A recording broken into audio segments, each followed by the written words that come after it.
Where does London stop and the terrifying provincial nothingness begin? Is it the end of the Tube?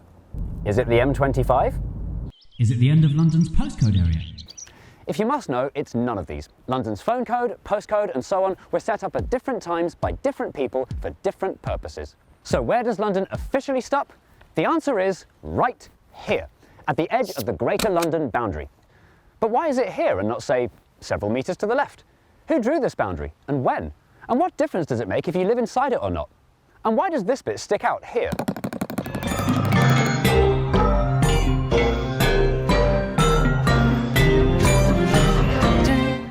Greater London has been this shape and this size since 1965. But to understand why, you need to look at what London was like in 1964.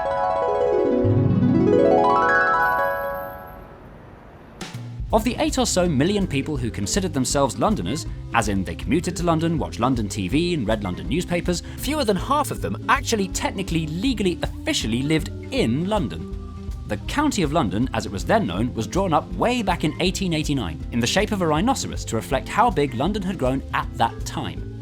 But it had long since burst its borders, making the rhinoceros out of date.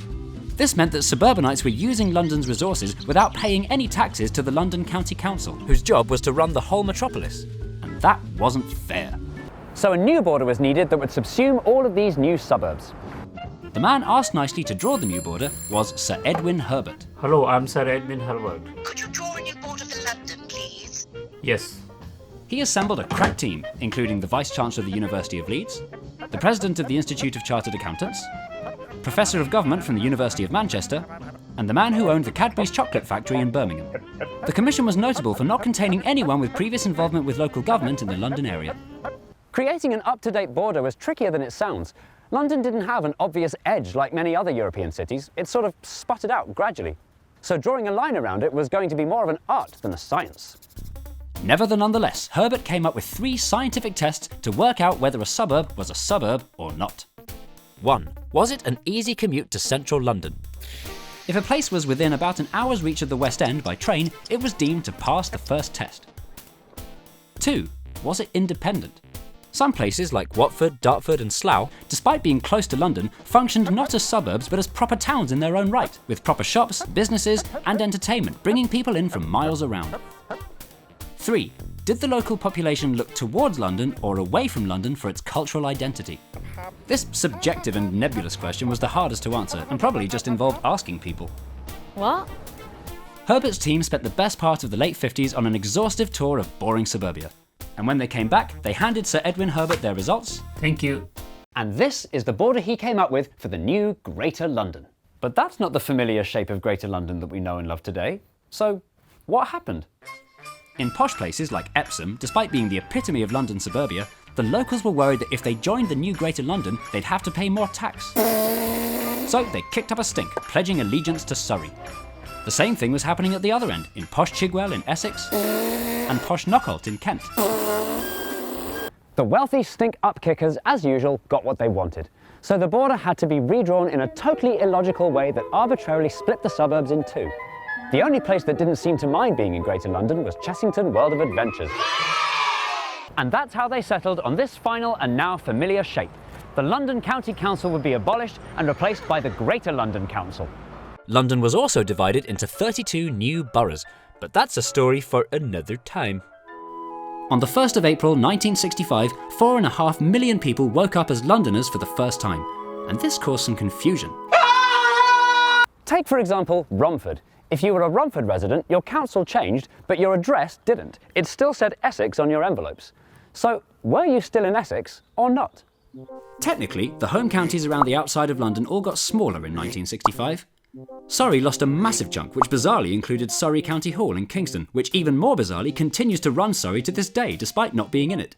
Oi, pay your council tax! Why don't you come over here and make me? But one county had the worst luck of them all.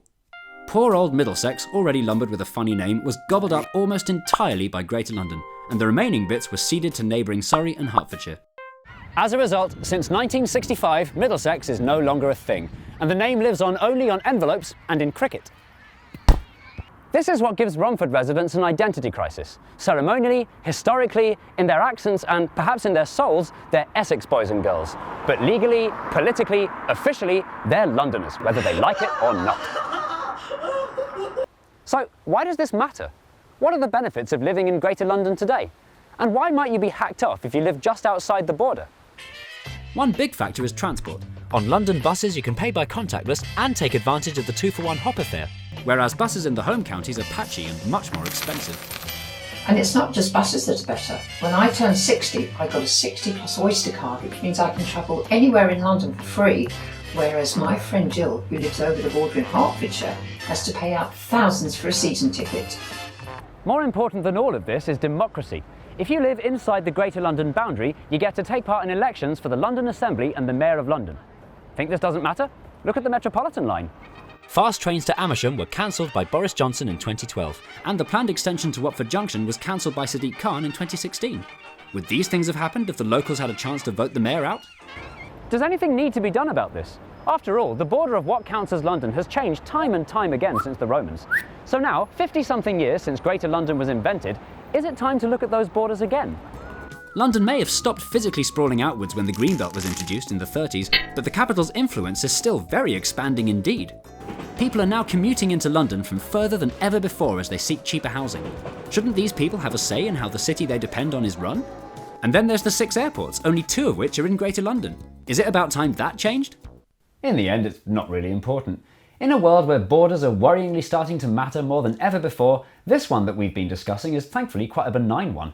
It's not as if Greater London is a city-state that you need a passport to get into. Yet. So for now, depending on how you live, work, shop and feel, the line where London stops and the outside world begins is entirely up to you. And no matter where the official boundary is officially drawn, there will always be people who feel like they're on the wrong side. Oh boy, I can't wait to try out my new Problem Solver 3000.